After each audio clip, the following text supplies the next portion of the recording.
How's the fresh air? Okay, it looks like we got everybody back here, so I'd like to go ahead and call our regular city council meeting for July 16th to come to order. And as customary, like I've mentioned in the past, we've have our opening pledge and prayer and ceremony will be conducted by one of our council members. And this month, it's Councilman Zach Bloxham's turn. So I'm going to go ahead and turn the time over to him. All right, so we do the pledge first, or prayer first? Usually, Pledge first? then Okay. prayer. All right, please rise and we'll cite the pledge. I pledge allegiance to the flag of the United States of America and to the republic for which it stands, one nation, under God, indivisible, with liberty and justice for all. I asked a friend of mine who helps with the Davis Arts Council to offer the prayer, but I didn't feel comfortable to bring her in here in a situation where we're in the middle of a pandemic, so I'm just going to say it myself. So, our Father in heaven, we're grateful for all of our many blessings. We're especially grateful to meet together as a legislative body and as citizens and employees of Layton City. We're grateful for the freedoms that we enjoy in this country of ours, and we're grateful to meet together to discuss the important matters of our city. We ask you to bless us with the spirit of common sense and decency, and help us to discuss these matters in a serious and thoughtful way. We are grateful for all of our blessings and ask thy spirit to be with us as we conduct this meeting. In the name of Jesus Christ, amen. Amen. Okay, thank you, Mr. Bloxham. I don't see any scouts out here, so I won't do any recognition, which unfortunately, again, as stated with this pandemic, we really haven't seen many of them, as well as the fact with the disbanding. So, council, we need a motion to approve our minutes from March 10th and our work meeting from April 2nd and a council meeting from June 18th. Can I get a motion on that? So moved. Okay, been moved. Seconded? Second. Okay. All those in favor, say aye. Aye. Any opposed? Not. Okay, thank you very much. We'll now move on to our municipal event announcements. And so with that, I'll turn the time over to the council. If anybody has any announcements there? Nothing? You want to mention the fun run or the bingo? Sorry. Okay. No. Go ahead. Okay. I don't join in on fun runs. Okay. I think that's an oxymoron. Okay, well, I'll just mention that with the July 4th celebration, typically we have the fun run and some other things we've done in the past and tradition. So this year, they've kind of expanded your July 4th celebration to pretty much go throughout the month. So from now through the 24th to the end of the month. And there's an online registration if you want to do there's a 5K run, or you can do it as a walk, or there's a more fun, less run event that's for the kids. They're still doing that. In addition, they've got a bingo in the park game set up. These are just kind of some things that you can do individually or with your family. It's kind of fun. They've got some different things identified out in the park, and when you see them, you get to cross off that square on the bingo card and then be entitled to a little gift. So with that, I'm just saying, get on our website and you'll be able to kind of see some of those. And also, I believe they're still taking applications for any of the hometown heroes this year. They want to acknowledge any of the essential workers. The essential workers go beyond those that are in the medical field or your emergency services. I mean, there's a lot of grocery store folks and some other people that if you got a neighbor and you want to acknowledge them, fill out an application and turn those in. So in the past, all of that recognition's been on the 24th or the 4th? No, it was on, in the past, we've done it on the 4th. So how's it going to be this year? So It's always it's ongoing, and it's done through the Parks and Rec Department, and they're taking the signs out and putting them in the yards and acknowledging these folks. So it's just a nice way to say thank you. So if you know of anybody, please fill out those applications. And like I mentioned, everything's online. Okay. What about now is what the time that I'd like to turn over to our citizens. It's our time for our citizens' comments. So if any of you are here that want to comment on any item that is not on the agenda, then you're welcome to. You can come up to either one of the podiums and state your name and your address, and bring your item to our attention. So I'll turn the time over now to anybody in the audience. Okay, just for clarification, Gary, do we have anybody online that's commented earlier? Nope. Okay, very good then. So with that, I'll just proceed with our items now. We'll move on to item number 5, which is our consent items. And as mentioned, these items are routine in nature and can be enacted on a single motion by the council. And so it's our desire to go ahead and go through these items, have them presented to us, and then the council will then take a vote on them. So our first item up is an adoption and approval of an upcoming general agreement. And Terry Colburn is here to present that item to us. So Terry, can I turn the time over to you? So Terry is our Public Works Director. And so those of you that are wondering what he looks like, this is the masked man. Thank you, Mayor.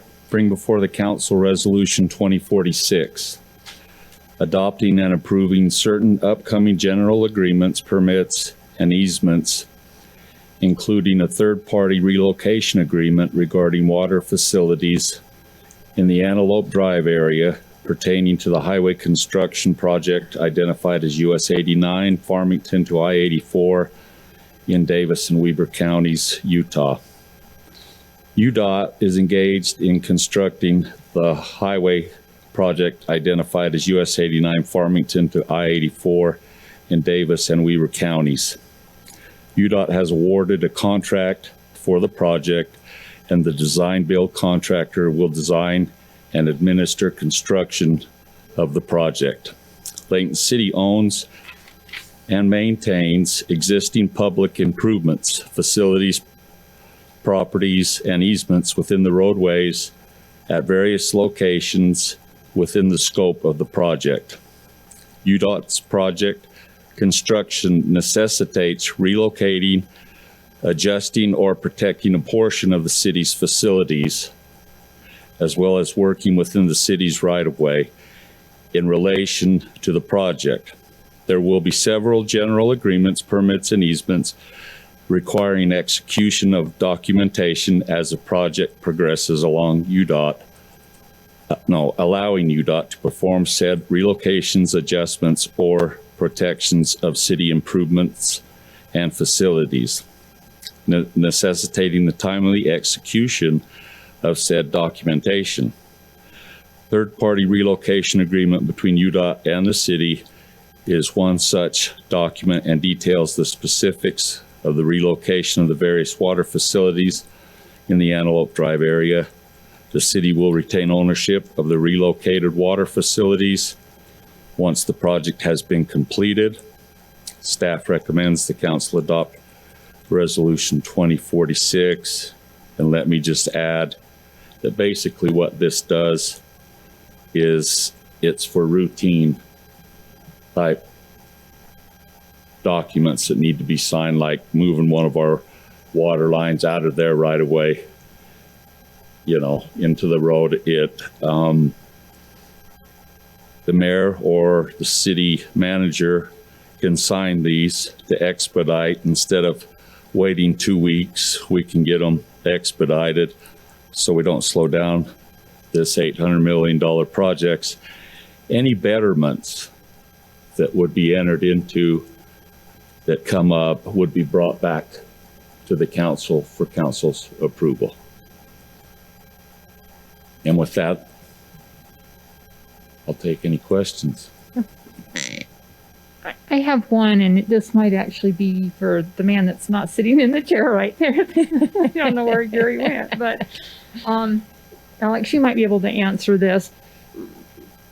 Not that I have anything against you or anything, but we're taking this away from the council to at least have a set of eyes on it. And the way that it's written now is the mayor nor the council could ever have eyes on it. I would feel more comfortable if it didn't need to come to us, but that the mayor be the one that at least sees it and signs it, so that there's been at least one of our eyes on it. That's kind of a thought.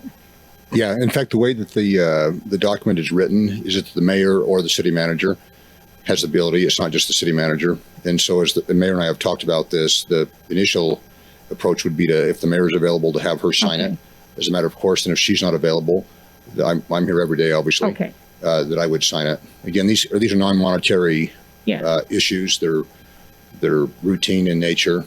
We actually had a discussion with UDOT yesterday on the 89 project, and this was one of the issues that they were very concerned about, because they're waiting for a lot of federal permits. The Bureau of Reclamation and the city and the state are literally on top of each other with utilities and easements all through the 89 corridor. And we actually mentioned to them, unsolicited, to their UDOT team, that we were proposing this tonight for council consideration, and they were delighted and said that will make such a significant difference. They're well behind in certain aspects of that, waiting for permits, and when the BOR gives those authorizations, they need to move. They want to move quickly. So this will be a real blessing. But yeah, what you articulated, Councilmember, is exactly the understanding that the mayor and I have. I would be the secondary signer, and if she's not available, then I'll sign them. And but otherwise, it's elected official. Okay, great. Thank you. Council, any other questions on this item? No, I had the same concern, but I understand the need for it. Because the other two they're following, it says the mayor will sign. Yeah. The next two items. Okay. So with that, I'll excuse Mr. Coburn and ask our legal counsel, Mr. Gary Craig, to come up and address the next two items, B and C, on our consent items. Thank you. Mayor, members of the council, we have two items on the agenda tonight. They both involve the technology and wireless service and fiber service. Verizon is the company that is actually making application. Verizon bought out Nextlink. Nextlink owns a line that goes all the way through the city down Main Street. It doesn't stop anywhere in the city, but it just kind of travels through the city. We renew that franchise for them every 5 years. And so they're about 5 years behind getting this renewed, but their line is still in the Main Street. So the first item is just the adoption of an amendment. The second item is the actual request for the ability to put fiber in our streets. Very limited. They're actually putting fiber up around Heritage, north of the mall, the Heritage Boulevard up there north of the mall. There are a couple of clients that they have up there, and they want to put fiber in the ground. They will also use this fiber to accommodate 5G should it ever come through here. We've been told by Verizon that 5G, when they put 5G in right now, they're really putting 4G in. And they only want and have sites right now on the big cities like Salt Lake. Even Ogden is not quite big enough for the 5G network that they're trying to put out. So it'll be some time before that they actually connect up to that. The other requirement that we made in these agreements is that they make a reasonable effort to look at other resources that are in the city streets, such as Utopia, such as Utopia Conduit, other companies that may have conduit, empty conduit or dark fiber. And the reason for that is the fewer pipes, fewer lines, the better. Pardon me? Fewer digging. Yeah. Most of it's bored today, but still that creates some problems. We discovered that as we built the city out there. Every once in a while you hit a gas line or a water line or something like that. So yeah, we hope it's a water line and not a gas line, quite frankly, but anyway. Yeah, been through that. So that's what those two resolutions are, is they're adopting those two agreements. One is an amendment and the other one is an actual agreement, a new agreement with Verizon. Verizon is taxed for whatever end services it provides. That's a state tax of 3.5 or 4% is what it is. It's 4%. Yeah, 4%. So with that, we'd recommend approval of both of those agreements. Okay, Any so questions that you might have on those? I do. I think you pretty much answered the question I had, and that was regarding the fact that that apparently Utopia is not available in that area, in this particular spot for them to jump on our network then? No, actually, Utopia is available everywhere. So in the why are city they right not, now. why are they not willing to jump on that? They have just as much right as CenturyLink or Comcast or anybody else does to compete with Utopia. And so that's what they're doing. They're in competition with Utopia. And that's the whole purpose of an open infrastructure network, is you try to encourage people to get on board, because it is the best network. It really is the best network in the nation, as far as speed and capacity go. But if people elect, for whatever reason, there are some companies, for example, that have a national contract with these companies to provide service to them. And it doesn't matter where they're at, even if they're in a Utopia city where the cost is about half the cost and the speeds are many, many times more. If they end up in going with, they are a national company and they end up in going with Verizon, they will do that throughout the nation. And that's the type of thing they're looking at. That's the reason they're really not expanding much beyond that right now, is because Utopia is all over the city right now, and it's doing a fantastic job building very, very quickly, and businesses are using it, and citizens are using it. It's just a perfect time for it to explode the way that it's exploded. So Correct. thank you. Council, is there any questions? Yeah, Gary, is this the contract related to what we were talking about earlier in the work meeting with the small cell infrastructure? It could be, because wherever you got small cell, you need fiber, a fiber backbone. And so this could provide a fiber backbone for those areas where it's located up around the mall. Right now, it would just mean commercial businesses, but yes, it could. They'd need to come in for another contract or another agreement, a master license agreement for that. Any other questions? Okay, thank you very much. Okay, that takes care of two more items on our agenda. So we'll move on to item number D. And it's my understanding that Katie, Mr. Crane. I thought Katie was going to do this, but Let me introduce Katie to you. okay. Thank you very much. Katie Ellis is the newest attorney in our office, and she comes to us from the city we're going to annex to the south, Kaysville. That No. was recorded. Are we voting? I say no. But she reversed the 1920, huh? interestingly enough, you remember Nick Mills that was here, some of you that have been here long enough to remember Nick. So Nick trained Katie, we trained Nick, and so it's just kind of a repeating thing, a circle. But we are grateful to have Katie with us. She comes to us with considerable background in the area of drafting. She worked up at the state legislature drafting legislation with state legislators. Now, if you can understand what they want and put it in words, you really have a talent. And she does have a talent for putting these things together. When we bring these back to you, we're redoing our code, different sections of our code. And when we bring them back to you, you're going to notice there are a lot of changes. Well, the majority of changes, Katie will tell you, are probably, we're trying to make it all uniform in the way that it's formatted. We're on a new system called Municode, which actually instantly translates whatever you do tonight into an actual code section. And so we're trying to get the numbering and everything correct. And Katie is our expert at numbering, but she is also fantastic when it comes to different areas of the law. And this is her area of expertise, which is grandma. Not talking about the old lady with a cane. We're talking about the Government Records Act, Management Act. So with that, I'll turn the time over to Katie and let her just, how many pages are there, Katie, in this thing? Oh, gosh. Yeah, done. 53. Yeah.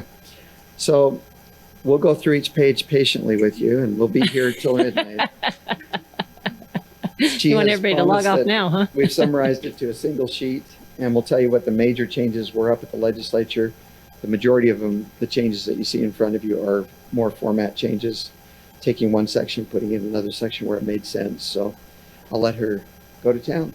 Okay. So thank you. It's nice to be here. It's nice to meet you. You've probably all heard of grandma requests. The Grandma Act comes from state code, but we also have an ordinance that pretty much mirrors state code. Other than a few areas, we have been a little more specific on some of the things that we protect than state code is. I think that they've kind of made it so cities can do that. And we also have our own appeals process for appeals that take place here in the city before they go to the state records committee. So it's kind of, if you look at the sheet that I passed out, I've broken the amendments into those two categories. So we have added a few things that the city protects, and really this is nothing new. It's just practices that we've been doing that I thought would be good to have in there. So as people change positions, they know what we're protecting. And then there are a few changes to state code that we have implemented into our ordinance. Recommend approval. If you have any questions, I'm happy to take questions. Council, any questions? I have a couple. One, in the amendment 4.01.202 under access, it lists specific people like physicians, physicians assistants, and stuff that can have access to this kind of stuff. But a nurse practitioner is not listed, and they are a standalone medical provider in the state of Utah. They don't have to work under a physician. So Yeah, I think that's a good point. This is basically taken verbatim from the state code, and they just recently added physician's assistant. So I wouldn't be surprised if that's the next change. okay. And then another one that I had, I gotta tell you, this was like a blow your brain up. There's so much in here. Come do my job, Don. Yeah, I kept wanting to call you Zach, but I didn't. So in one of them, it's on page 18. It talks about if the city fails to provide the requested records or issue a denial within a specified period of time, the request is deemed denied. Well, is the applicant that's requesting it ever notified, or just when the 15 days is up, they haven't heard anything, they assume it's not going to pass? Yeah, according to our ordinance, at that point, they could appeal a denial. They could consider Okay. a denial, and then they have appeal rights. Okay. Fortunately, we have him, and that's never going to happen. Okay. Okay. And then that's kind of my next question is on an appeals. Do we have a records appeal board in our city? And it has alternates on it. Okay. I think we do. And it says they're appointed by the city council. Is there a time frame that they serve? And is there any criteria for them? And Yeah, I think I'll have to defer to Gary on this one. I'm a lot more familiar with the record. and who's the city records officer? Is that Kim? That's Okay. we also have that for the police. Oh, okay. So Records Appeal Board, there are 3 people that serve on the Records Appeal Board. There's one member of the community. There's one member of the staff. Or excuse me, there's one elected official, one member of the staff, and then one person who is in the community that's familiar with the Records Act. Mhm. The member from the community is Mel Smith, who's an attorney and Okay. well-known attorney. Good one, actually. too. And he Okay. does a great job. Okay. He manages that board. Tracy sits on it, Tracy Probert. And I can't remember which council person was there last. Was it, do you remember, Kim? It was Scott Carter. Oh, Scott Carter, that's right. So it was, he was a member of the staff that sat on it, so. And So how often that's- does that change? Or is it just doesn't- put together as needed? Yeah, you rarely need them. Kind of like the old Board of Adjustment, where you rarely need them. And so we haven't changed it over the years. It's not easy to find somebody who's really familiar with the Records Act, like those 3 individuals are. the appeal from their decision goes to the, usually comes from the city manager. City manager is the first one to hear the appeal. Then it goes to the records committee, and then it goes from the records committee to usually the state records committee or directly to district court. And we've had them go both. We've got one pending right now that we've elected just to skip the records committee and go straight to the state records committee on a criminal issue. Okay, thank you. So who is the elected official? There isn't one right now. Well, not a sitting elect. Scott was, yeah. We'll need to replace that person. Are we taking volunteers right now? Well, it doesn't have to be a city council person. It just says that the board's approved by the city council. Yeah, but we typically had Add a city council person on it. Okay. So are you saying a current city council? Because obviously he qualifies as a past council and is pretty qualified, but, you know. Yeah, so if somebody would like to sit on that committee and it's up to Everybody's the mayor looking at you, to, buddy. mayor would make that appointment. So Need but we someone to haven't do it. we haven't had the need for an appeals board lately, and so I think that's what would probably have given rise to our asking for another member. It needs to be filled, and Yeah. I'll do it. But I just had one question. On page 18, the underlined portion, is that, I'm guessing, what was taken directly from state code? That's been changed. It's on, section 11, amendment, same section Don was just referring to. 401-206. Oh, okay. That one is straight from state. Okay. Yeah, because it reads as a member of the legislature, but it doesn't really distinguish that they're acting under their fiduciary capacity as a legislator instead of just individually. And so I was just curious. So that's a state law problem, not an ordinance problem. Okay. Okay. Thank you. That was just my question. Those are good questions, you guys. Any others? Okay, well, Katie, we want to say welcome aboard, and we're pleased with your presentation. Thank you very much. Okay, next up is a reappointment of our planning commission. So Mr. Wilkinson would come to. Mayor, council, this is, we have a couple of our planning commissioners who just recently expired, Brett Nilsson and Brian Allen. Brett Nilsson has served since 2014. He has one more eligible term, 2017. Both have done a great job. They both expressed a desire to continue. Brett currently serves as our planning commission chair. He's done so for Chair has reviewed both of these folks and has recommended that you approve their reappointment as planning commissioners. Council, any questions on that? I just want to express my thanks to both you gentlemen for serving on this planning commission. I mean, it definitely helps our job go smoother. So we appreciate all the time and effort you put into what you've done, what you do on the commission, and Brett especially in chairing that commission. Thank you very much. Are they here? They are here. Raised, and who are you? Oh, Brett, okay. And then where's Brian? Brian's not here tonight. Okay, so they are not here. Okay, He one. is here. Okay, Okay. okay. Thanks. Yeah, Brett. thank you. You bet. Next item is fairly straightforward, really something that we normally process through a property line adjustment. However, this crosses phase boundaries. So we are bringing this forward as a plat amendment. This is an adjustment between two of these lots in the subdivision. The outline of this yellow outline shows both of those lots. They're both fairly long, deep lots as they're currently configured. This is lot 312 in phase 3, lot 412 in phase 4. What the request is to adjust the boundaries of 312. It'll become a different lot number at that point. And you can see that adjustment makes 312, the current 312, a little bit bigger, reduces the size of 412. as shown here. Both of the lots still meet the minimum lot size standard for the zone.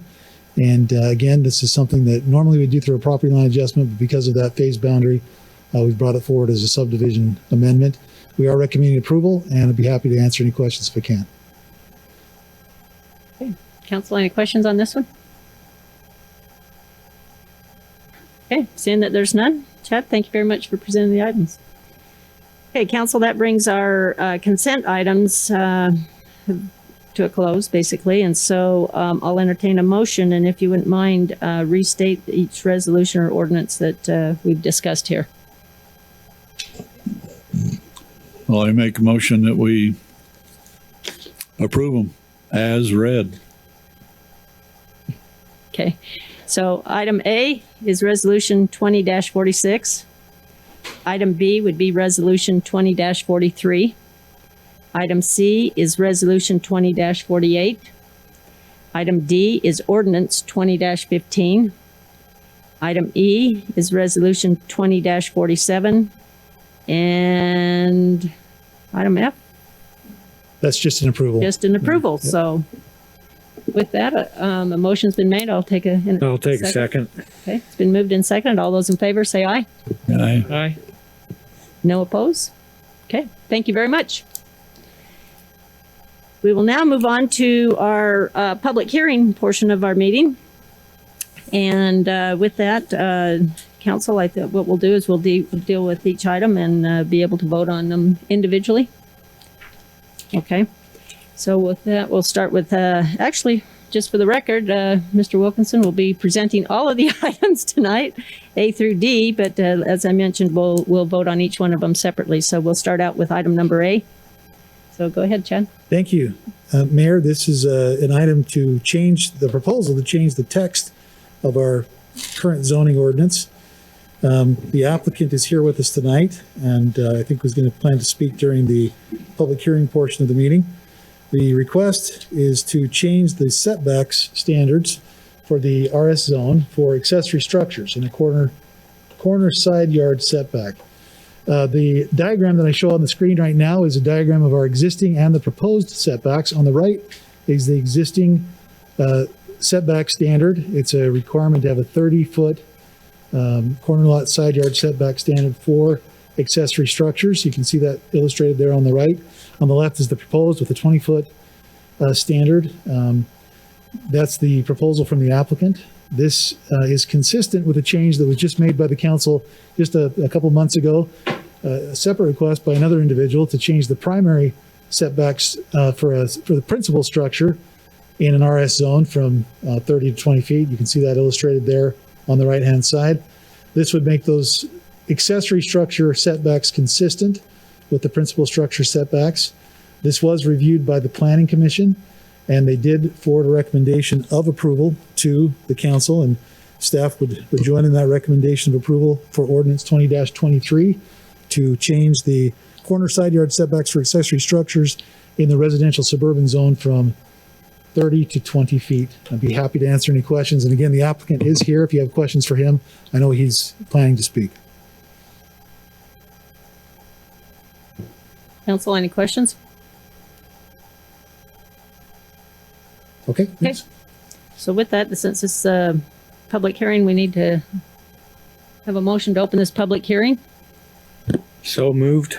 Okay, any second? Second. Okay, thank you very much. All in favor? Aye. Okay, our public hearing is now open. Any comments? Anybody wish to make a comment on item number A? Please come up to the podium and state your name and address for the record.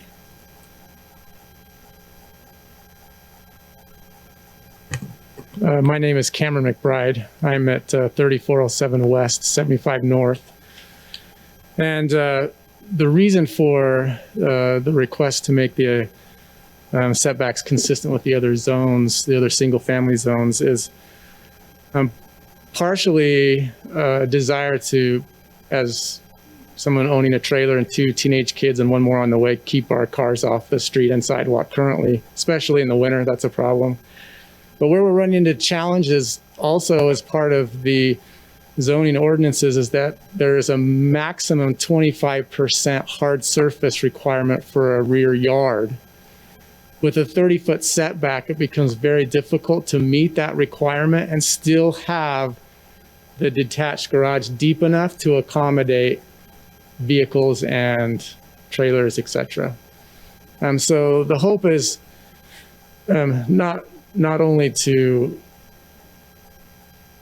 I guess, try and keep our other vehicles where they need to be, especially in the winter, as I've mentioned, but be able to have that structure be large enough to accommodate current vehicles, which is, to be frank, I don't know that we'd be able to do it without this change because of the 25% maximum set a requirement for hard surfaces. So that's the primary reason for the request. The intention is, I know that some concern was expressed about vehicles being on the sidewalks. That is the intention of this, is to really prevent that. There is, of course, the risk of being parked in the driveways, and because the rest of the city zones for single family residences are already have this expectation, I can imagine that whatever we've done in the past as a city to be successful in maintaining that before, we can continue to do in this situation. So that is my reason for the request. Any questions on that? I got a question. Could 25 foot accommodate your hard surface in the back? No. So even at 30 feet where I originally, or excuse me, at 20 feet where I proposed it, I'm at, I want to say it was 25.2%. Now I could make the garage shallower to accomplish that at 25 feet, but then I don't know that I could fit a trailer or a boat in there. How big is your structure? Right now it'd be 29 feet deep.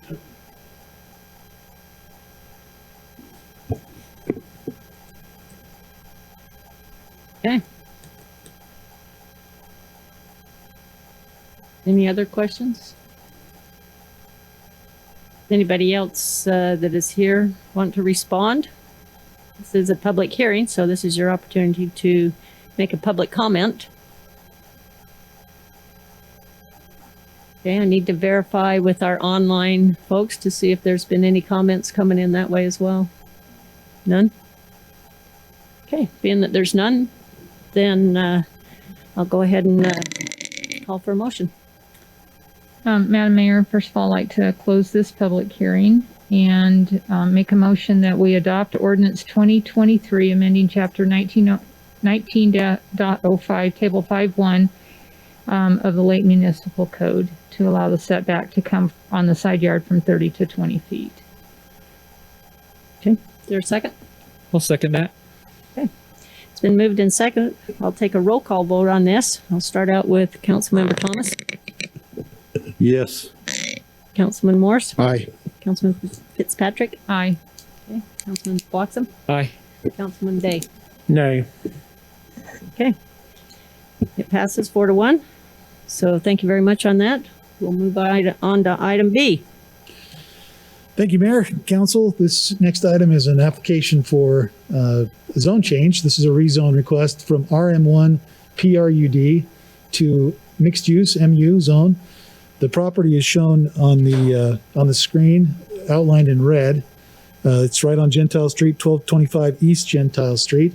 Again, the current zoning allows for multifamily in this multifamily development, and the applicant has current entitlements for development of that property under that RM PRUD zone standard. One thing that I want to just touch on, as we did in the work meeting, that's very key to this particular decision is that this is consistent with our general plan. As you all know, we just recently, within the last year, adopted an update to our general plan, a comprehensive update to our general plan. And during that, there was high public participation. Areas of the city were identified where higher density mixed use development made sense from the community standpoint, from a development standpoint. This is one of those areas that was identified as a town center. This town center is kind of bisected by Gentile and Fairfield. The existing Smith's grocery store is located here underneath my arrow. Cow Ranch over here, some of these other supporting uses, McDonald's, the gas station. So this is an area that already has some really good commercial and mixed use elements, including some multifamily that's already located there across the street from this proposed development. So again, part of this and the basis of staff's recommendation and the planning commission's recommendation is that this particular request is consistent with our recently adopted general plan. This is the conceptual plan for development. The applicant has made an effort to comply with the design standards of the mixed use zone, to bring buildings closer to the street, to have good pedestrian connection, to provide some of the design elements that you would typically see in a mixed use development. Including, in this case, they've included some live work components of their development in order to include a mixed use element right within the development boundaries of that proposal. This is the existing concept plan for the RM1 PRUD zoning that they previously had approved.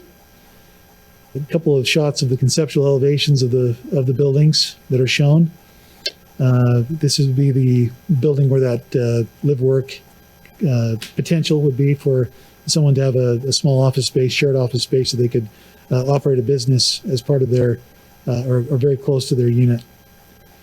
So again, we have reviewed this with the Planning Commission. The Planning Commission reviewed this on June 24th. Based on consistency with the general plan, they have forwarded a recommendation of approval to the council. We are also recommending the council adopt ordinance 20-25, changing the zoning for this property from planned residential unit development, RM1, to mixed use zone.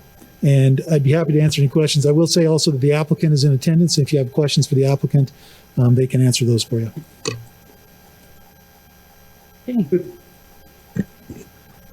Thanks. You betcha. That one there. This one? The Okay. green. Mhm. Elevations. Is the green open space? The green is open space on this plan, yeah.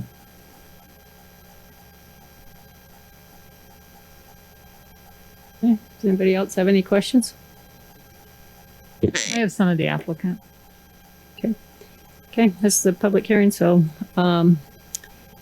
we want to open the public meeting. Sorry, you guys, I probably misled you. I know that we opened the last one and then closed it. Let's just go ahead and do one motion here. Let's reopen our public hearing and leave it open for this item and the next two after that, so we don't have to keep opening and closing the meetings, but I will take an individual roll call on each item. So with that, we need to reopen this public hearing. I move that well, go ahead, Tom. Dave, I'll second it. Okay, reopen the meeting. Okay, thank you. It's been moved in second. All in favor? Aye. Okay, thank you. Okay, with that then, the public hearing is now open for item number B, which is the rezone of the Lamano property. So with that, we'll accept any public comment at this time. Again, come to either side of the podium, state your name and address for our records. Go ahead.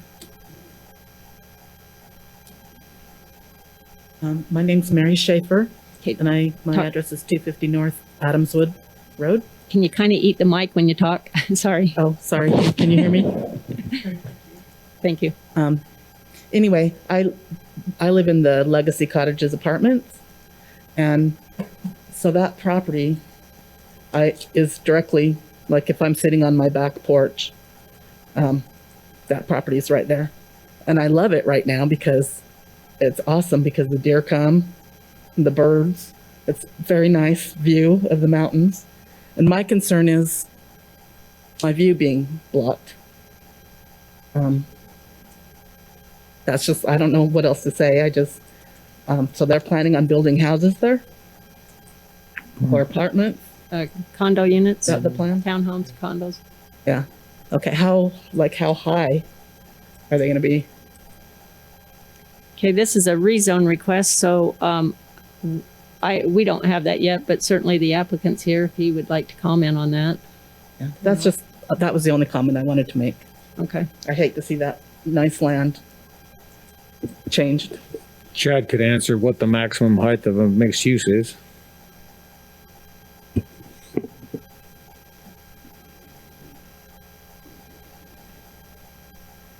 it might be better just to have the applicant answer that question as far as what their plan is for those buildings. But I can look that up as well too.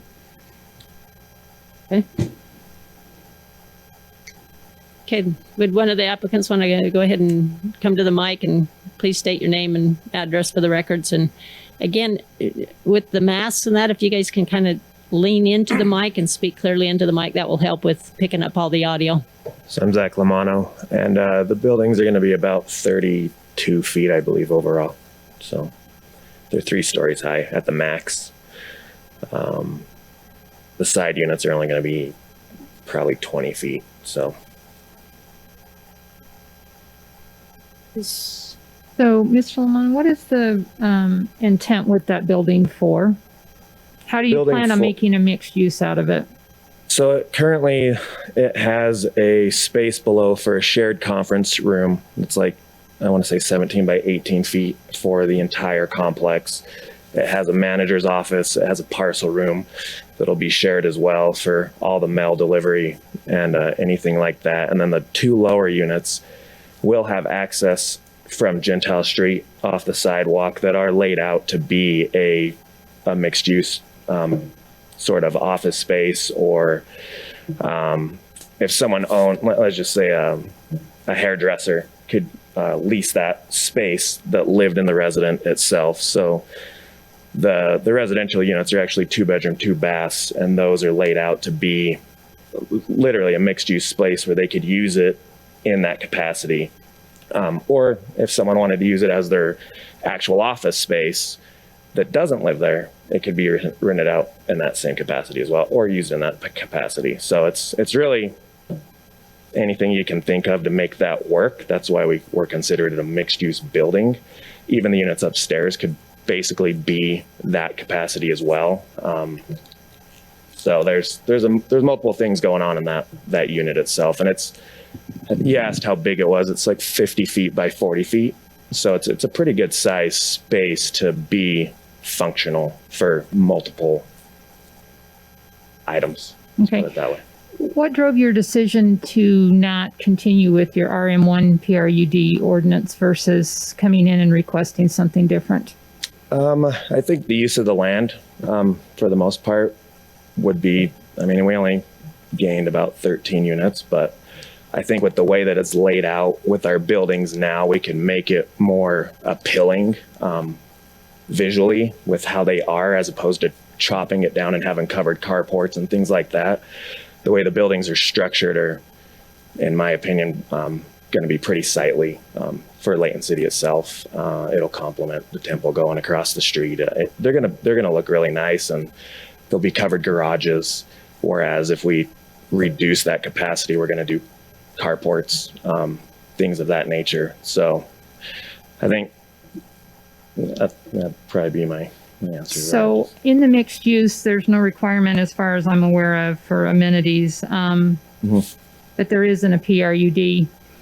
So what drives that you don't want to provide anything for the residents to, you're talking 53 units. That's a lot of people to have absolutely nothing to do.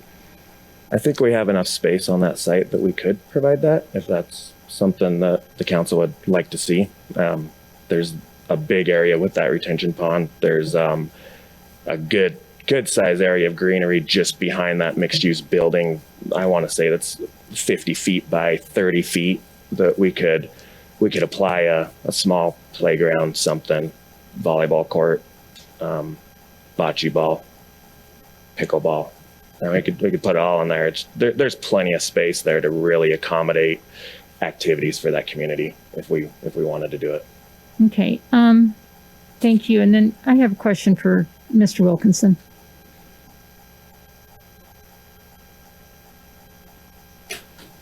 So not all rezones have development agreements that come with them, but why does this one not have a development agreement attached to it? This one, again, they've made an effort. We've seen an effort that their design is to meet those mixed use standards. It's a tricky thing because,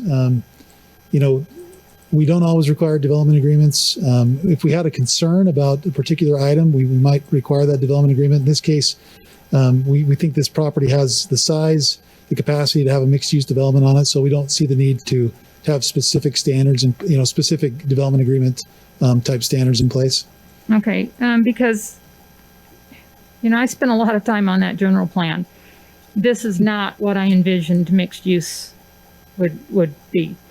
Not just an isolated little building among 53 other apartments. I thought when we did this that they would have commercial components. I think that's the vision that a lot of us that went through the whole process for all the years envision with this. In this question about this, the reason why I'm questioning whether or not there should be a development plan in place is because under mixed use development, the DRC has got to be utilized. And I don't know that they have been in this case. And also it says that general category and land uses proposed within multi-use projects shall be specified in the development plans. So for me to feel comfortable, which I don't, but to feel comfortable to move it to mixed use, I would want to see a development plan with everything broken down. Are there going to be amenities? What are they? Let's see the brick garages. Let's see what the DRC has to say about the design element of it. Let's see what the potential for that space in that building is versus just trust us, let's do it. I have a real problem with that. So I think in this case, and thank you. I appreciate that. The process will still be followed. There's going to be a development review process. It'll go to the DRC for review. That's the design review committee for the folks at home. So the design review committee will have to review and approve this development. They'll have a chance to review and give their comments on it. Again, this is an area that it checks all the boxes for the type of area in the city where we want to have higher density mixed use development.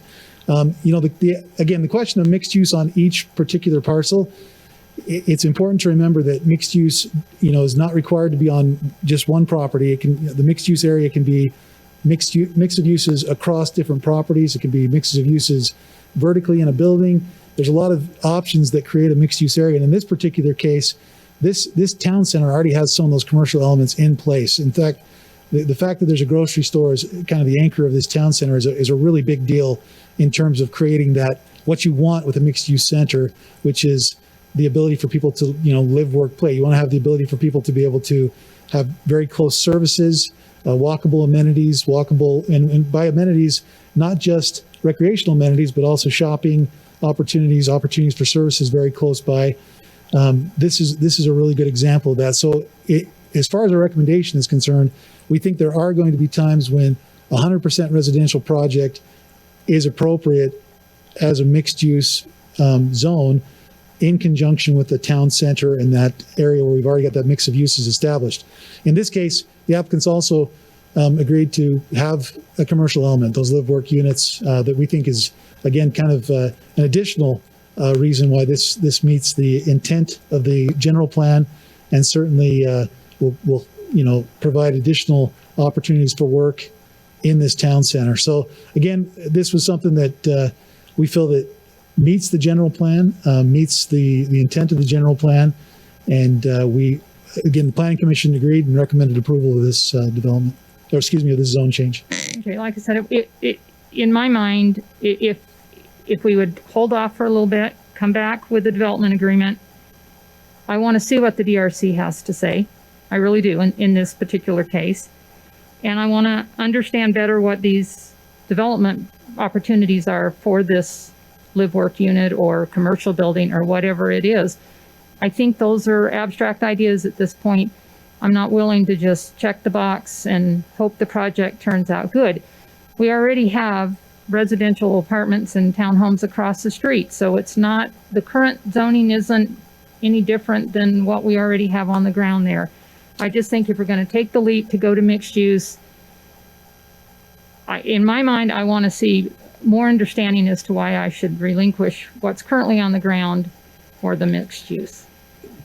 Thank you. I think one thing that I would say is that, we are getting a building and a design that even, let's say, for some reason this doesn't occur, we have mixed use standards that would require these buildings to be designed very similarly with the buildings close to the street, the parking to the side and rear, considering some of those mixed use factors, mixed use design factors. So even if there wasn't a development agreement, they'll still have standards that they have to meet in order to meet that mixed use zone requirements. Okay, I have a question real quick, like mainly for you, Don. Is the biggest hang up then with the commercial building out front? Is that what you're concerned about? My biggest concern is I want to know what that commercial building is. And according to the general plan, it says that if we requested a development agreement, that the general category and land uses proposed in the multi-use project shall be specified in the development plan. I want to know. I also want to know, are we going to follow all of the other design guidelines? Are they having bike racks? I mean, if an apartment building has, in the multi-use, it says in our own general plan that there has to be bike racks, that the windows have to be, that are on the street, they have to be a certain size.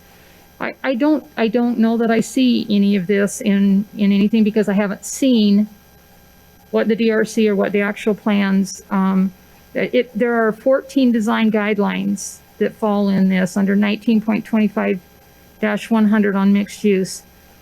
And again, great, you can walk to the grocery store, you can walk over to get yourself a McDonald's or a Baskin and Robbins, but what can you do on your property?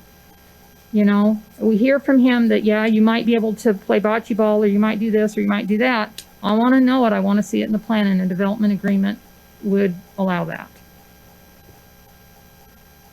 Just to add, you've got a fantastic planning commission. They'll be involved in the review of this development plan as it goes forward, and they're gonna hold us to those standards. And we would expect that type of robust conversation at that time. And we feel comfortable, again, based on the characteristics of the property, that we can get a good mixed use project without the need for a development agreement. But certainly we would, of course, respect whatever decision the council makes. I agree with Don. I think we have here someone who's just like Brett, starting his third term as a planning commissioner. Dawn was 9 years on the planning commission. She knows what she's talking about. Not that you're saying that she doesn't, but she's earned her chops on this, and we worked on this and worked a lot on the PRUD ordinance as well, and what's involved in that. And this is one building from being a PRUD, and so I guess I'm not wanting to vote against a zoning ordinance or a change. Maybe we need a few weeks to table this and come back with what Commissioner Fitzpatrick would like, and I think that's fair. That's where I am right now about it. Okay. Any other comments? Did you have previous amenity ideas that you had when the current zoning? Back with the current zoning, I believe we did. So I believe it was just going to be a small park area as well. So again, we fully intend to meet whatever we need to meet to mix the mixed use zone. And like Chad has said, this project can do that, and it will. So we will move forward with that to meet those guidelines. So I understand where Councilmember Fitzpatrick and Councilman Morris are coming from. I guess I think would be more on the side of the Planning Commission recommendation and unanimous support. Chad kind of explaining things that this is your piece of land and you want to use it the way you think it's best, and it meets, in my mind, it meets rationally with what our general plan looks like.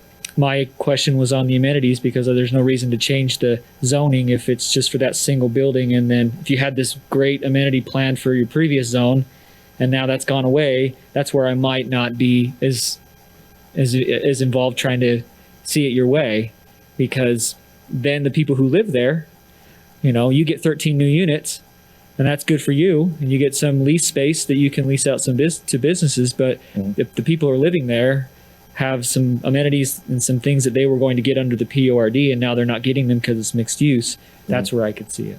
So, and Zach, let me address that. That's what a development agreement would do. Yeah. It would identify and solidify and hold their feet to the fire on it.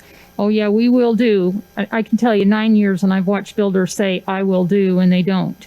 And so I'm firmly believed in this particular case to get what we think we need. Like you said, is it a trade-off for 13 units in a building to have a development agreement versus what was currently on the ground? I think a development agreement's an easy ask. Yeah, and I take Mr. Lamano at his word, but also I think that you have to realize that when we're kind of the gatekeeper to making sure that the people who are going to be residents of Layton City, 50 something 3 units, that's a lot of people, and we want to make sure that they're taken care of too. So I don't want you to think that this discussion is in any way that we don't want this type. I mean, this unit, we've already approved it in the past, right? It's really just a matter of what it looks like. And so I hope you don't take these discussions as that we're trying to give you a hard time. Sure. I'm of the opinion this would, as is, probably be okay. But I'm willing to table it and to another time if Council Member Fitzpatrick feels that strongly about the development agreement, because I think that's something. If you're getting 13 new units, maybe that's where you can meet us in the middle. That you're gonna have to put your money where your mouth is. And I believe you, but you get 13 new units, then we want to see exactly what you're doing. Sure. That's where I'm at. So, Mr. Romano, do you have a problem working on a development agreement and come back and present it to I us? think we could fully come up with a development plan for sure. And it sounds to me like you guys are looking at some amenities possibly to be placed in this unit as well. Sure. Okay. Any other questions, council, or comments? I guess just a comment. I mean, I think as a council, you have to be a little careful what you think you can require through a development agreement, because it's that underlying zone that's going to dictate that. Whether it's changed or whether it's back to the original one, we just can't say, well, you got to put in a pool and a tennis court because we want it. I mean, it has to go by what that zone says. So, And I agree with that in that that's why I'm questioning whether we need an MU or whether we leave it at the PRUD, because PRUD provides those amenities. The MU doesn't have to unless we can come up with a development agreement that puts them in. He agrees to it, then it's one thing. Yeah. well, yeah. And he seems pretty apt to finding what we want. Okay. Okay. Do you have any last comments? I mean, because this is a public hearing and I want to open it up for anybody else should they need to comment on it. I do not have further comments.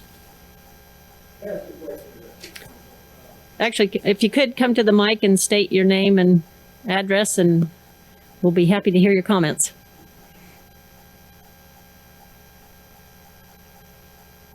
In regards to just, Okay, wait, state your name. I'm sorry. That's okay. I'm Brian Lamano. And the question I have is, the other proposal we had, or when I got 40 units adopted, was, to have maybe a park or something in there, or some kind of playground. Are you looking for anything beyond that, or I'm trying to figure out what the magnitude is, because what you would want in there, because, we're not opposed to looking at, a certain playground in there.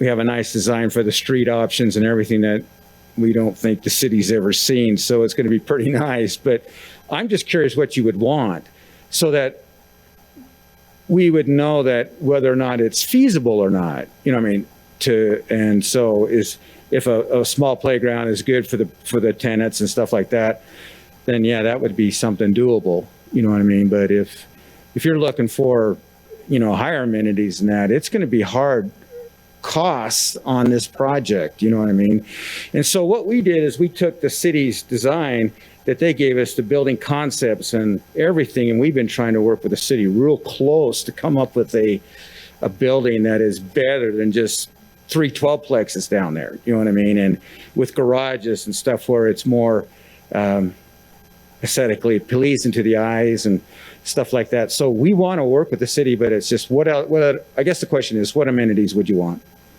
That's a fair question. Well, I think I asked, is it your brother? No, he's my son. Oh, Wow, you look good. Not saying you don't. but Actually, I good should job. say, Yeah, but when I asked your son, just what were the previous amenities?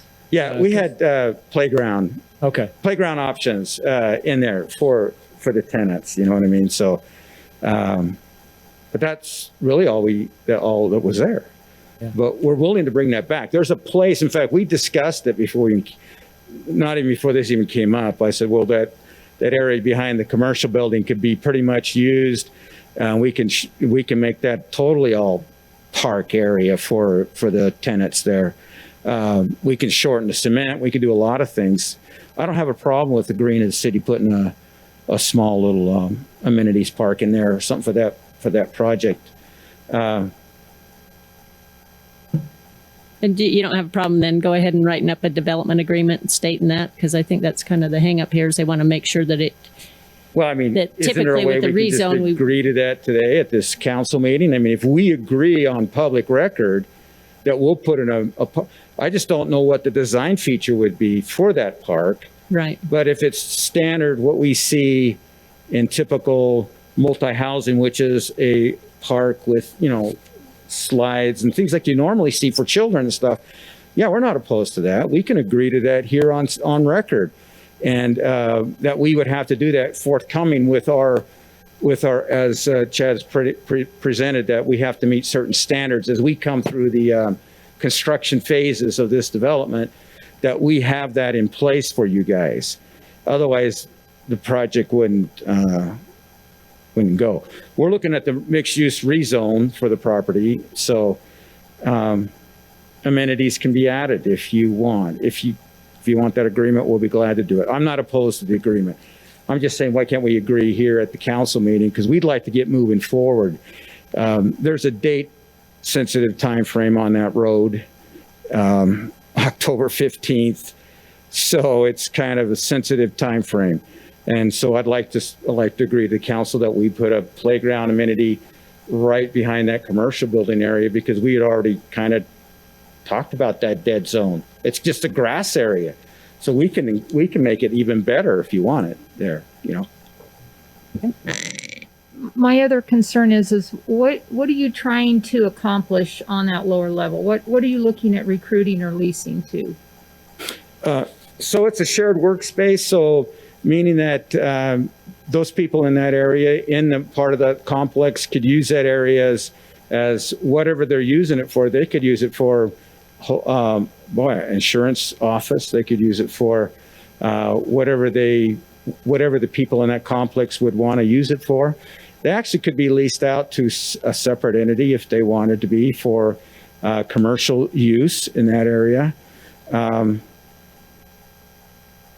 There's a lot of ways to use that space. I don't know. I mean, there's a lot of ways. So the upper two floors are residential. Well, we designed that building working with the city. They sent us to multiple complexes and places. So they said, go look at their shared workspace and see what they've got. And so we actually went down to Salt Lake City and looked at Block 44 and a few other places just to see what the concept was. And so we came up with the same design feature that Block 44 had. In fact, we're using the same thing that Block 44 down in Salt Lake City is using, just to have that place open so people could come in and use it for whatever, commercial assurance or anything that they wanted to use it for. Okay. I guess I don't understand building 4 completely then. So is the entire lower level commercial? It can be. But I mean, the back side of that building is basically an office, parcel place, and a conference room. So there's 3 units there's 3 units up top and there's 2 units on the bottom, but there's also a big conference area and everything that could be used for those people as a shared work area. So. Okay, so Chad, then back to the requirement that's in our multi-use about the first floor. If it's partial residential and partial commercial or office space, how do you address the minimum footage on the floor? That it has to be at least 12 feet high. Height, they do that all the time. You just build that bottom level. You can have a residential structure with that higher plate height as well. So Okay. it's just the floor plate. Happens all the time. Okay. Okay. All right. Are we good? Just a question or Another comment. question. You don't want to hear me. I'm a little bit confused in the fact that changing the zone, you could basically, I think, lay out the same new plan on your existing zone.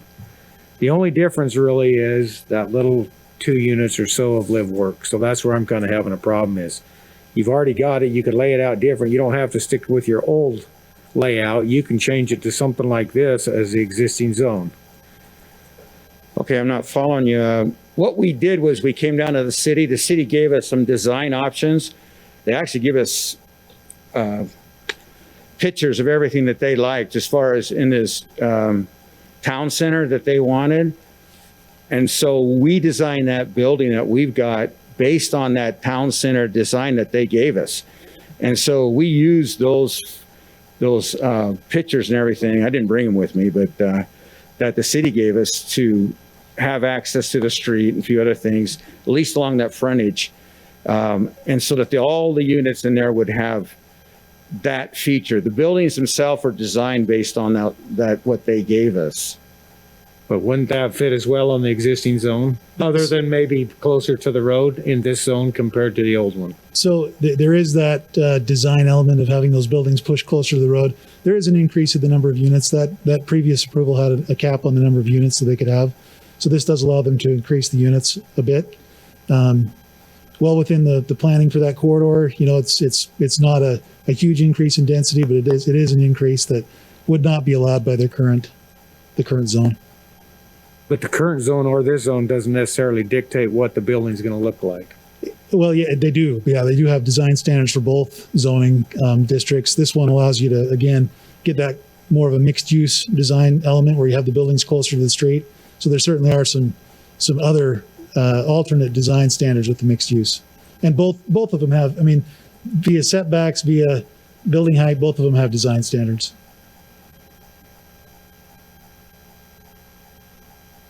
So anyway, to summarize a little bit, we took the idea from the city and we tried to incorporate all our buildings based on what the city gave us.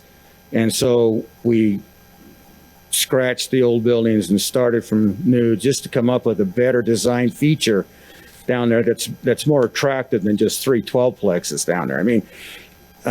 That's kind of old school. And so we're trying to move in the direction of a town center that says, hey, this is more conducive to the harmony, what's going on down there, what they want to see. And so anyway, we just tried to work with them a lot. That's all I have. So I just have a question for Gary. You awake over there? Can we take his word? Is it binding if he says that he's willing to do amenities and follow all the guidelines, or do we need it in writing? So this is his own change, and he's still got to come back. He may not get anything of what he's asked for, because he still has to go through the administrative process of you evaluating, or the planning commission evaluating different aspects of his project. He may not get the number of units he's asking for. He may not get, the density, and they may require all of those things because we're not at that stage yet. You're used to having a development agreement before the zoning sometimes, but you can also do a development agreement before the actual administrative determination as well. So if the council were to say tonight, and really when you're looking at zoning, you're looking at a couple of questions. One would be, is this according to the master plan? Does it comply with the master plan? The second thing you look at is there anything that has changed that would take away that piece of the master plan and say that's not relevant anymore? Or was there a mistake in the master plan? If there wasn't, then you got a pretty strong indication that when you put together this master plan and said MU is a good zone for that area, that the city is saying MU is a good zone. It doesn't mean this is a good plan. To your point, city councilperson. It doesn't mean this is the plan that will end up.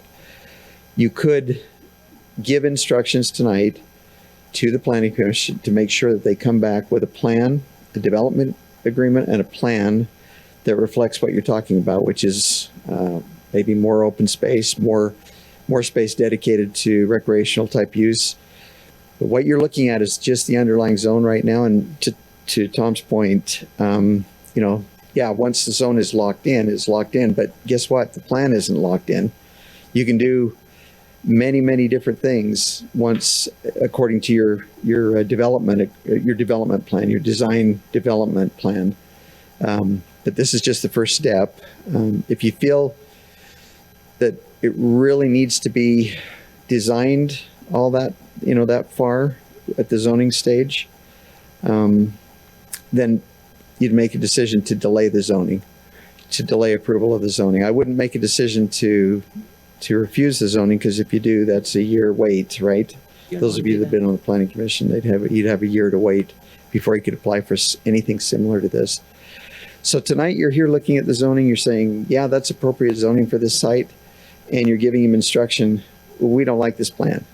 Come back with a plan that shows a little more open space. Come back with a design development agreement that meets the criteria in the ordinance for mixed use ordinances. That's probably the way that you could do it. So the answer to I know it's a long answer. Attorneys always give long answers to short questions, but the long answer to the short question is yes, you can actually ask him on the record tonight to come back with a different plan, a plan that varies somewhat, to put together a development agreement before he actually comes before you with a site plan, or before the planning commission with a site plan that reflects those types of things. And you could do that. So Gary, just to review though, we would, if it was changed tonight, the zoning, we would not see any of that. That would be the planning commission that would decide all that, That'd be correct? the planning commission, yeah. So, So you would give them instructions as to exactly what you wanted, and then they would put those instructions into play in a development. if they meet the zoning. If they meet the zoning. If they don't meet the zoning, then we can't require that. That's correct. They have to meet the zoning requirements. You're right. You're exactly right. So within the mixed use zone, there's a whole bunch of requirements. Mm-hmm. A whole bunch. It's exactly what you're talking about. The 14, was it 14 or? There's the 14 design guidelines, but I do not see amenities as part of that, As one of them. So unless I missed it. So It's a little bit of a different, I guess, animal than a PRUD, in that you're looking for design standards, right? So really the emphasis of the mixed use zone is on design, pedestrian design, making sure that this works well as a mixed use development. In the case of what they've kind of shown conceptually, we've looked at that. He's absolutely right. We've looked at it several times, many times with the applicant. They've included pedestrian connections. We've talked about pedestrian connection throughout the site. So they're looking at that. It's not necessarily that you wouldn't have amenities there. It's just not, unlike a PRUD, it's not one of those things where they're trading amenities for density. It's just this is a different type of a zone. You can see they've got, there's a lot of open space on this particular plan. And part of that is what they've done to design the buildings so that they can have additional open space. And one of the things you'll see in those design standards is talking about areas that are not, buildings should be things like plaza. I just had my finger on it. I just looked away and it left me right now. But those are the kind of things that, they should be looking at as part of their development, is to have areas that can really, developing small, I just found it again, developing small plazas along pedestrian routes, having new buildings that are oriented to adjacent open spaces without dominating them. They've got some adjacent open space that these are actually oriented toward, which is what we want to see. So again, just a different type of a design consideration. They do say incorporating or integrating elements within pocket parks to serve adjacent uses. So having that discussion about, amenities, I think, is on the table, even under the existing zone or the proposed zone. Okay, very good. Well, along that line, I think you got to realize that it's 2 acres, 2.10 acres or something. It's not like you're going to front these buildings on a whole big old bunch of open space or something. If you take the dimensions of the open space you're talking about, they're small. You're not going to get a big park. You're not going to get this kind of stuff. It's a small piece. So I think for me, it's asking myself, do I need to go to an MU and up the units or just stay with it is? Yeah, because I also read in the general plan that the RM zoning located on adjacent arterial streets and in some circumstances, major collector streets. So the zoning that sits on it is applicable to the location. As far as the town center across the street, we have the same zoning already on the ground. And so I don't know, I'm really struggling with this. And again, the 2 acres, that's why I asked the question, what's a lot size or what's the size when it comes to, because our own general plan, kind of mentions that, like I mentioned earlier, that There definitely would be some parcels that, based on size or configuration, wouldn't be appropriate for mixed use. This is not one of those. In our recommendation, this is one you can make it work. I will say there is one big difference that I want to make sure is understood, that with this mixed use zone, we're going to have the ability to create a mixed use style of development with those buildings closer to the street. Right. That's not necessarily something we'd get with that RM zone. So it's important for the overall vision of this town center that we have the ability to get some of those mixed use design standards. And I get that if we have like a whole frontage of like whatever this building is, it's on Gentile. If the whole bottom of the front, was a mixed use where it could be commercial, like we have at Case Crossing, where, you've got all the businesses on the bottom. That I get. I just don't know if it's worth 53 tenants not having access to usable amenities to put a little building and call it mixed use and pull the buildings to the front. I'm really hung up. And if we've screwed up in doing our general plan and the mixed use residential doesn't address amenity use, I think we messed up on that, because the PRUD, we hammered that home in residential, that there has got to be something for people to do. And I'm sorry, this doesn't do it. No. And there is nothing close that does it. So I have a real problem. If we cannot make amenities as part of this, I can't support it. And I don't know how we need to do it, and if it's not coming back to us, not that I don't trust Brett and them, but he's hearing it, so hopefully they would do it. But I would hate to vote for something that I didn't see down the road get what I think should have to happen. And I don't mean to belabor this, but just one more point. It does require that we review things like plazas. We just read that section about pocket parks. There is provision in there for review of those types of things. Unlike a PRUD, we're not necessarily giving points for those types of things. We're not giving additional densities. The densities are based on their ability to meet the parking and the setback standards for the zone. So it's a different zone. It's a different mindset of zone. And the most important part in this zone is design. We want to make sure it's designed correctly so that we have that pedestrian friendly and mixed use design elements in this town center. And it's, again, we looked at the city through the general plan. We said these are the areas where it makes sense to have these higher densities, or a mix of uses. And again, mix of use doesn't mean it has to be on that same property. It can be across those properties. Well, and I guess I would say, Don, that I think this probably, the new design is something that I'd go back when I was a kid, and that's where I would have gone to this new one. I wouldn't have rented at the PRID design. So we're looking at different types of people, and so there's going to be some people who don't really care about the amenities, who like the mixed use. They like to be able to the look of it. They like the kind of the urban feel of it, and they cross the street from places to eat and go shopping. So I just think that there's difference, and if this is what the landowner wants to do with the property, and it seems to meet the Planning Commission's recommendations, then really we just need to know what Dave wants to do. Because we've all kind of put our cards on the table here, Dave. I'd like to know what you have to say. Don't get me started. I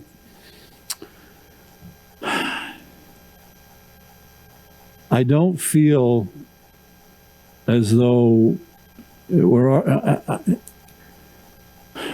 I can understand passion and I can understand how you feel about different things. But the more I look at this, it's not, you know, 40 something units, 53 units is no big deal. Okay. Now, and I don't get the commercial deal at all. Sorry.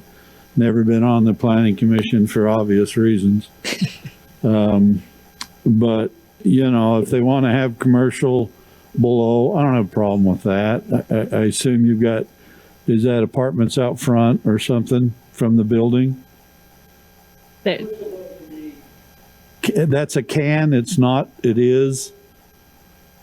It is designed to have yeah. Okay, you say live, so that means either apartments or condo or whatever.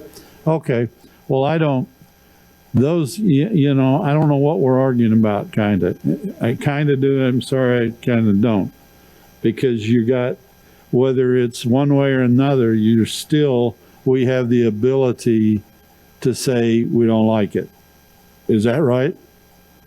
And we can say change it. Okay, now, if we allow this to go to an MU and it forfeits something, then I understand. But if we're just, you know, can we say it comes back to us?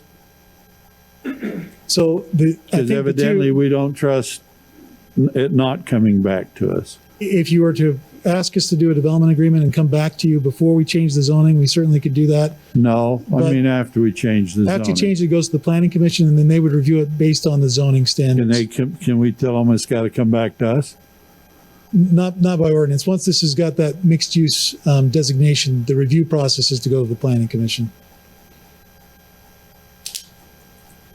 Okay. Okay, let me just check with our online folks and see if there's any comments that we need to entertain at all there, or questions or concerns. Okay, all right. Sorry about that, Gary. I know you do multitasking here, so I appreciate that. For what it's worth, I will give you my opinion. I personally like the new layout. I think it accommodates what we want in our plan. I also think that adding the element of the playground equipment in there would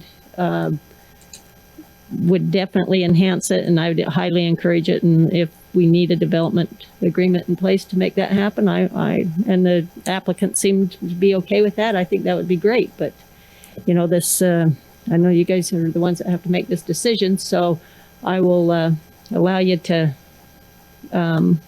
you know, do the business as you see fit. However, let me just check and see, was there any comments? So 0 comments. Okay.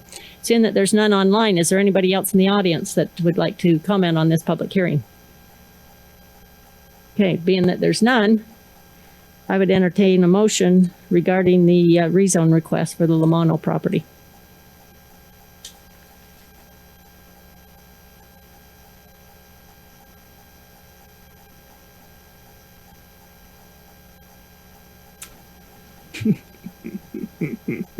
Stalemate, huh? Okay, I'll break the stalemate by saying I make the motion that we table this and have them bring forth a development agreement before we pass the rezone. You want to make that a date certain, like the next meeting, or just open? Give them 2 meetings from now. So on or before? Well, if you, No, on that date, whatever date that is. That'd be the second Thursday of so it would be August. August 20th. Our first meeting would be August 6th, so the second meeting would be August 20th. Yes. Unless they can do it before that, I'd be happy to entertain it on the first one if that gives them enough time. I second that if we allow them, if they can get it to us sooner. Okay. Chad, what do you think? I think this is a pretty minor issue. I think it's something we could craft a development agreement pretty quickly on. Okay, let's go for the first one then. As to not delay it any longer. Okay. So there's a motion on the floor then to accept, to table this until the August 6th meeting, pending a development agreement with the requested items in it. Is there a second? Dave, oh, excuse me, yes, Mr. Thomas seconded it. So with that, I'll take a roll call vote. we'll start with Councilman Day. Yes. Councilman Bloxham. No. Councilman Fitzpatrick. Aye. Councilman Morris. Aye. Councilman Thomas. Yeah. Okay, there you go, 4-1. Thank you very much. Now we can move on to item number C, which is another rezone request and a plat amendment. So Chad, do you want to present that item to us? Thanks. Yeah, and we didn't talk much about the Plat Amendment in our pre-meeting, but I'll just cover that briefly. This is another zone change request. This request is from R16 to mixed use. This is another area that was designated in the general plan for mixed use development adjacent to a town center. You can see that this is some language from our general plan that with appropriate setbacks and height limitations, these mixed use corridors can provide a transition buffer between intensive arterial streets and less intensive single family residential uses. This is in an area that was designated. You can see that kind of brownish, a little bit different color than the yellow to the south there. That's the area that was identified as a mixed use corridor in the general plan, and also immediately adjacent to the town center, identified there at the intersection of Fairfield and Gordon. This is the property outlined in red. The amendment, the Plat Amendment, has to do with the fact that there's two lots there that they would be combining into one. So that is a part of this request, is to amend that plat to combine those two properties into one. Again, just the surrounding uses, you've got the Buddhist temple there immediately to the east, school across the street to the north, the existing Fairfield Square that's under construction now as part of the mixed-use town center there at Gordon and Fairfield. And then again, another example of a place where we've got a grocery store anchor already in place, some supporting commercial uses already established in the area that can support the concept of a town center. This is just a quick review of some of the constraints there on the site. They do have a buffer requirement that they've agreed to do on the south side of the site against that single family residential that will remain in that R16 zone. So that's just illustrating what that would look like. They'll have the plan is to retain as many of those existing trees as they can. That was something that was important to us, and we've worked with the applicant. They're willing to do that. We have a conceptual plan that's been submitted that would have to go back through the review process, shows that buffer, shows the things that are in place there. In this case, we actually have more than just a statement on the record, but we have a letter of understanding that is an agreement that will go with the property that will require that buffer along the south property. And the reason for that, in our code, our current mixed use code, there's two options for the buffer, and it gives them the ability to choose among those buffer options. Because of the nearness to that single family home, we've wanted to go with the more restrictive of those two buffers. Gives a little more space between the use to the north and to the existing single family. So we have entered into a letter of understanding, and they've agreed to use the buffer option that requires that 10-foot landscape, and that'll be something that'll go with the property regardless of who develops it. With that, just again, the Planning Commission reviewed this request, did find that it's consistent with our general plan that was recently adopted in establishing that mixed-use corridor as a buffer between the existing single-family residential uses to the south and the busy arterial street to the north. The design of the building, we've worked closely to come up with a design that would, again, follow those mixed-use concepts with the site and the constraints and meeting that code standard. This is pretty much the option for the building, where that building would have to be located, meeting the mixed-use standards of the code and the standards that require parking to be in the side or the rear of the building. And again, they've agreed to these mixed-use development elevations for the building. And with that, the Planning Commission did review this at their meeting. They are recommending approval of both the amendment to the plat and to the zone change, which is ordinance 20-24, amending the zoning from R16 single-family residential to mixed use. Happy to answer any questions if I can. Okay. Council, you have any questions? We have zero. Well, with that, we'll go ahead and open it up for public comment. Anybody in the audience wish to make a statement or regarding this particular rezone? Again, make sure you state your name and address for the records. Good evening, Mayor and council members. My name is Mark Eddy, and my address is 1810 West, 700 North in Linden, Utah. And I represent the developer, the owner of the project here, as one of the owners.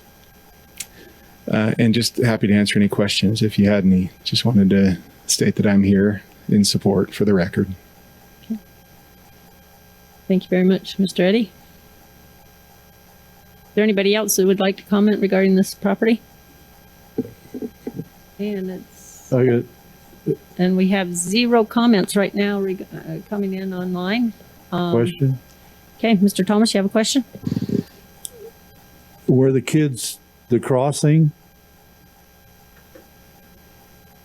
for the school, I assume that's it right there? That's the How does that crosswalk. affect that? It doesn't, other than there are going to be building some sidewalk along that area, so There's no sidewalk now? I'm going to go back to aerial. I think there's some, there's some new sidewalk that'll be built right there. You can kind of see You're that. talking about coming up from the south, right? From the south. There's existing sidewalk on Gordon, if that was your question. There is on Gordon? Yeah. Yep. And so you're going to cut it away, right? I mean, you're rounding it, or is it already that way? No, so that's the property boundary, but effectively the sidewalk's already there. They're not going to be cutting anything away. They're going to be just leaving that sidewalk as it exists there on Gordon. Yeah, I know, but as you come near the street to where's the crosswalk? Crosswalk could be about Talking right coming here. up Valeria. Valeria will have a new sidewalk that'll be constructed along Oh, right that Valeria there, Drive okay. and connect to the existing sidewalk. But that'll just be along this property. Just along this property, Right. but it's a step in the right direction. Right. Yep. Yeah. In that older development, there's no sidewalk at all. Oh, there isn't? So they're adding sidewalk in this So, particular okay. development. Yep, you can kind of see there on that. It's hard to see through the zone map, but there's no sidewalk in those other parcels.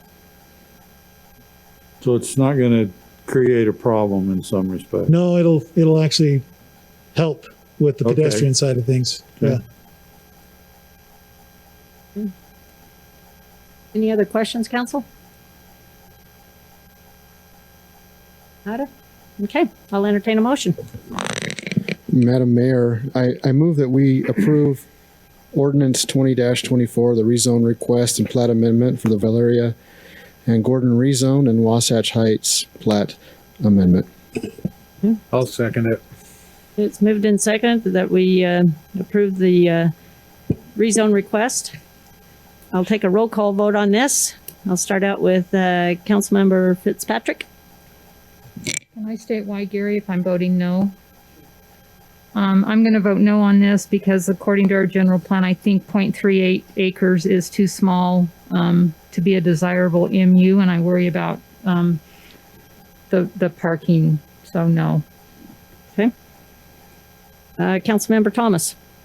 Yes. Okay, Councilmember Bloxham. Yes. Councilmember Day. Yes. Councilmember Morris. Aye. Okay. There's your vote. All those. So we'll now move on to our last item of our public hearing, which is a development agreement and rezone request. Thank you. Just briefly, this is a request to change the zoning of a property from agricultural to CH. The property's outlined there in red on the slide. This is on South Main, just right toward the intersection with Fort Lane, where Fort Lane and South Main come together. This is the existing Wasatch trailer use.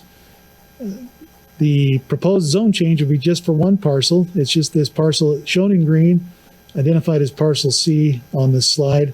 One of the things that we look at as far as the general plan is concerned, the general plan for this property is a business mixed use, business park mixed use type of a designation, looking for future redevelopment as again a business park mixed use type of a development, similar to what. In fact, I want to just really quick show one potential vision for that. This is the type of mixed use that we're talking about in this area. It'd be business park mixed use.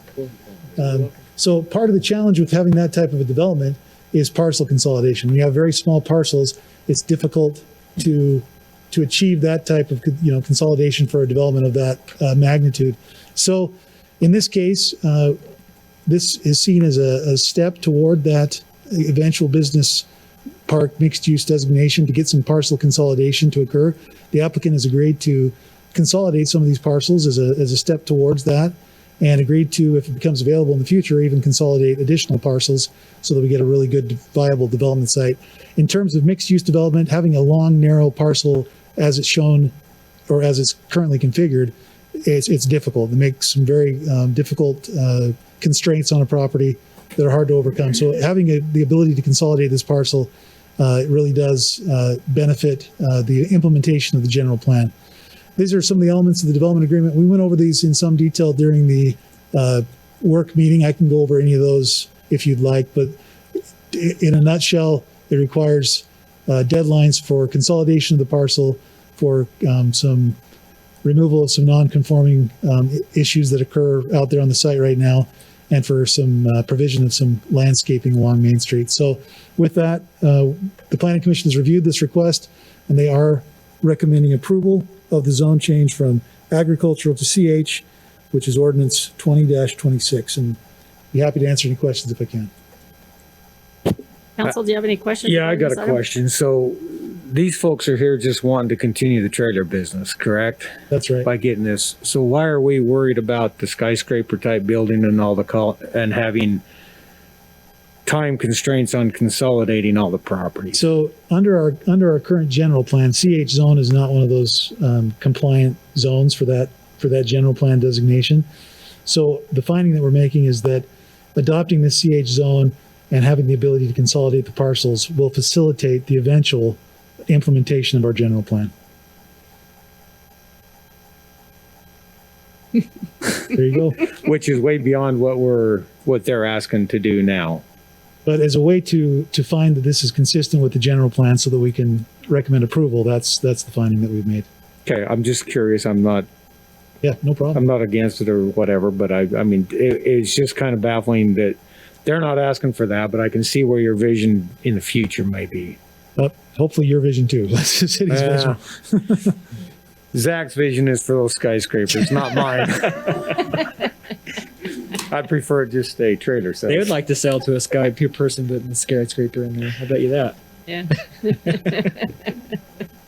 This is of course, the general plan is a long-term plan for the city, and this will take some time for any of that to occur. So yeah, understood. I just didn't see the reason for the time constraints on consolidating those parcels for these folks. That's all. Just to make sure that it gets done. Yeah, we want to make sure on any development agreement, it's a good idea to have deadlines. So, sorry, you're on the last item of the agenda. You had to sit through all that bickering. You haven't seen fun yet. Yeah, well, we're just now opening up the public hearing regarding your piece now. So with that, Council, do you have any additional questions regarding this rezone? Okay, is there anybody left in the audience that would like to make a comment regarding this rezone?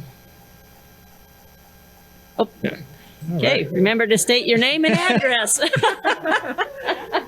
See, it was worth staying for, wasn't it? Yeah. He's sat through the whole Much thing. now. He needs to say something. Yeah, no. Actually, Todd Campbell, I'm going to say Chris Campbell, 659 Liston Circle. Thank you for the opportunity to be here. Just as a point of reference, there has been a small development in that we do have all of the rest of that dirt under contract. Oh, so that was a painful experience. So you're talking E, F, D, all of it. Yes, yes, we own it all. Well,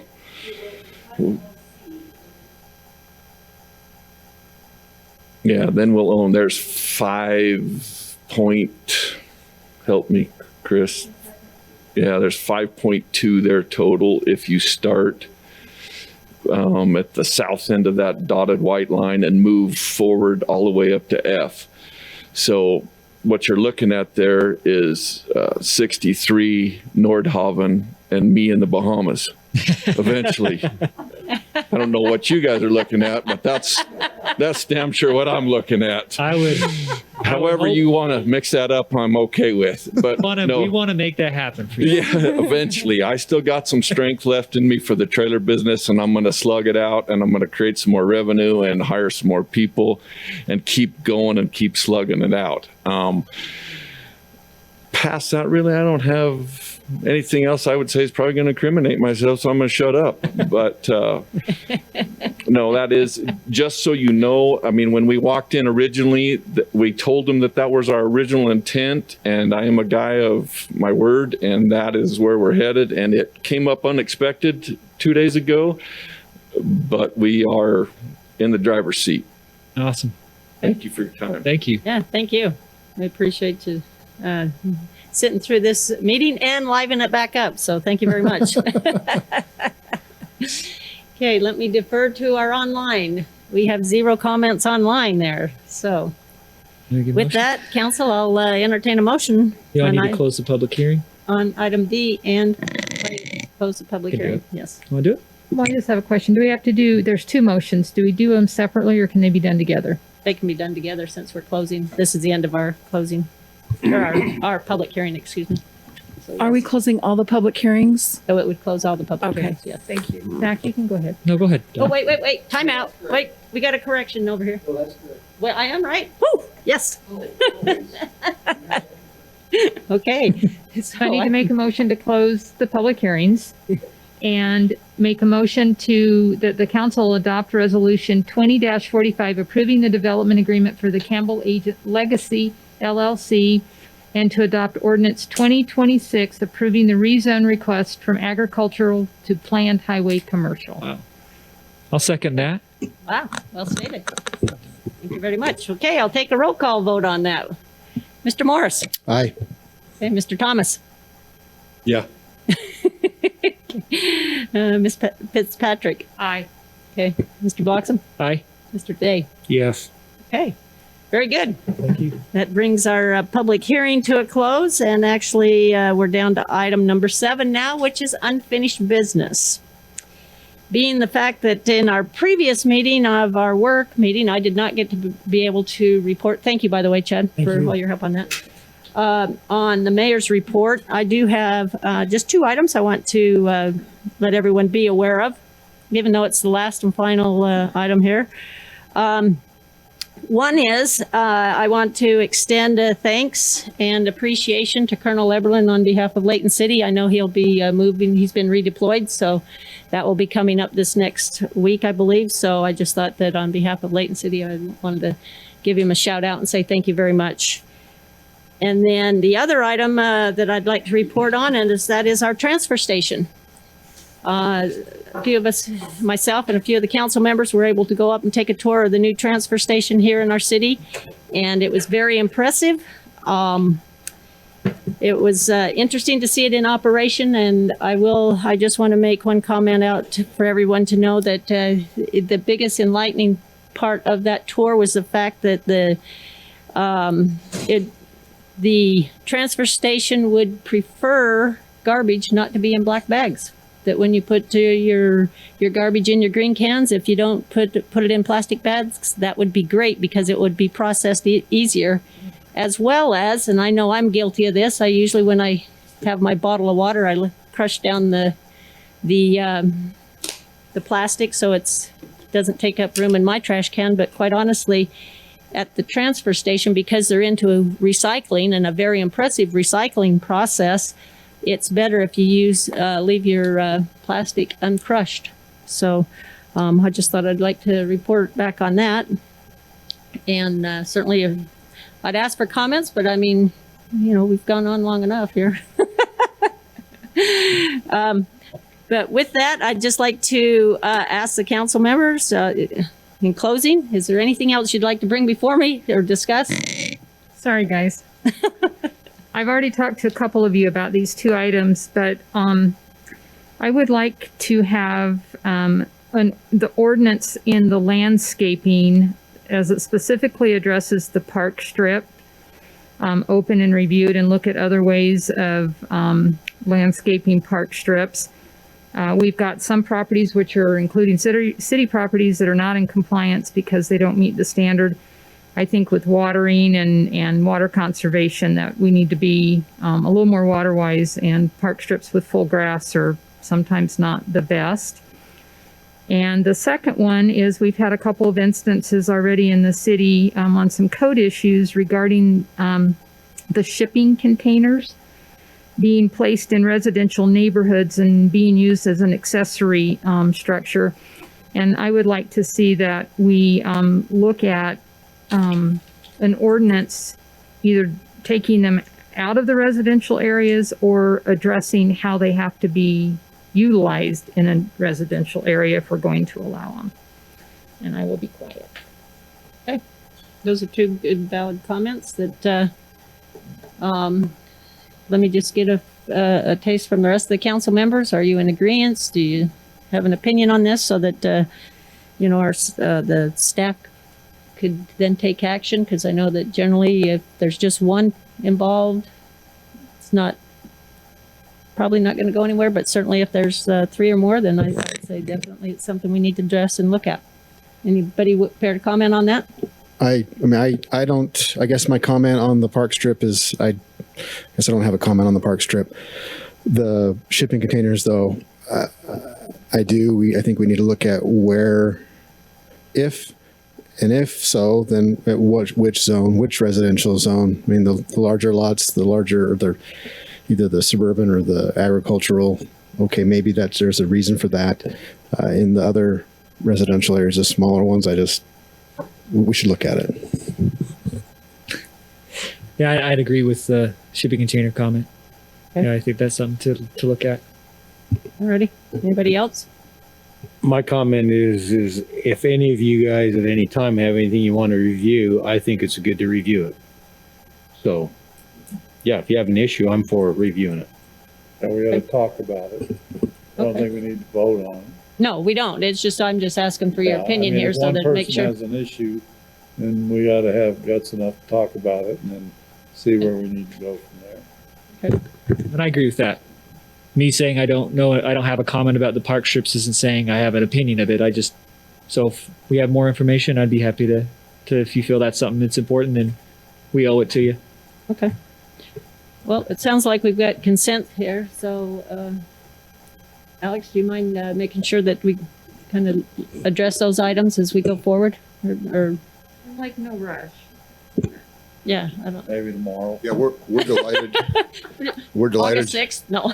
We're delighted to do that. That is the question, is the priority with the Right. other things the staff's working. I know, actually, Councilmember Fitzpatrick and I had an opportunity to talk about the water conservation, and I talked with the CD staff, and that's already on their list of agendas, but it's 2 or 3 down. You know, we're doing the parking, and so it's just an idea of timing and priority. If you want us to set aside what we're currently working on to address these, they may be of significance enough to do that. But we'll put these on the list, and we agree both of these are issues that ought to be addressed. Okay. All right. Thank you. I appreciate that. Thank you very much. Okay, with that. Can I then, if this is what we're doing, I have one other one that I've talked with Chad about it. We've talked with a couple of you about it, the home-based businesses, occupations, and how we treat if the home-based business has an employee that's not a family member. Currently, we don't have there's just, with what's happening now with working at home more, with the pandemic, things are changing, and I would like to review employees working for home-based occupations, if that's something that we could do as well. Just to give an update, Alex mentioned these kind of projects were already in the hopper. That's one. That's one that we have probably after the parking. We've actually done quite a bit of work on that. Have some proposals we'll be wanting to bring before you soon. Thank you for doing that. Good. And thanks to Councilman Morris for leading out on that, because it's true. I mean, the world kind of changed a little bit more so quickly in the pandemic situation, and I know a lot of my friends are working from home more so than they did before, and so it would be nice if we have some regulatory guidelines for them to help them not make money, not to make it more difficult for them to support their family. So thanks, Councilman Morris. Very good. Okay. Council, I think it's time to bring our meeting to a close. However, we do have some additional business to take care of. So I would entertain a motion to close the council meeting and then go into a closed door meeting to discuss the character, professional competency, or physical and mental health of an individual. So with that, I'll entertain a motion. So moved. Okay. Is there a second? Yep. Okay. Moved in second. All in favor? Yep. Aye. Okay. Thank you very much. We appreciate everybody's patience tonight. It was a good discussion, and I appreciate all the comments.